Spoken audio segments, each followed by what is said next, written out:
Why would they wait until 7:20 to leave then and go to the mountain? And at first, police are probably thinking the same as most people probably would, right? Two women, unfamiliar with the area, they drive into a mountain snowstorm and they get stuck. Maybe they lost their way, maybe they pulled over to wait it out. Now, when they're reported missing, the storm is still raging, so they can't do anything in that instant. But as soon as it calms down a little bit, police launch a full search effort. We're talking helicopter, dogs, ski patrol, volunteers, they're all scouring the mountain for these women, or even their car, which is this small, dark-colored hatchback with license plates from a city called Siena. And Siena is about 3 hours away, so a car with those plates would kind of stand out here, right? It's not like they're unheard of, but easier to look for. For sure. And at the same time, investigators start piecing together the women's last known movements. And some of it tracks, right? Witnesses report seeing their car heading down toward the mountain at around 1 p.m., which was right after Nazareno said that they left. But then either they changed their minds or they went up the mountain and came back, and it was just a quick trip because somebody sees them again at 4:15 in town.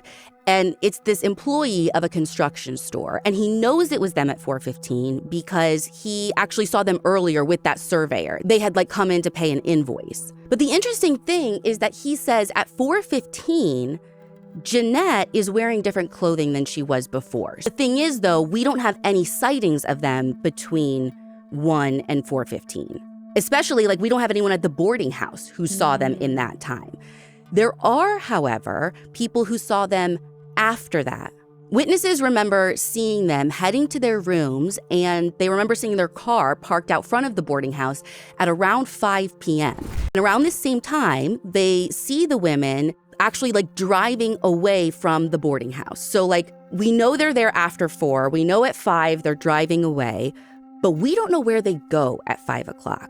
There aren't any other sightings of them or their car for the next 2+ hours until around 7:20 p.m. when their car is seen heading downhill from the town center with 2 people inside. Why would they wait until 7:20 to leave then and go to the mountain? Presumably, this is happening in a snowstorm. And it makes you think that they didn't go before, because if you did, then why would you go back in a snowstorm? And listen, I don't know for sure if they were going to the mountain at that time. And to your point, it makes no sense to do that when the storm is beginning. You're going to be putting yourself in a bad spot. You're already warned at 12:45 when you leave, don't do it. Why would you do it at 7:20? So police don't know where they were going, if it was even them. But in all this time that they're searching, there is still no sign of Jeanette, Gabriella, or their car.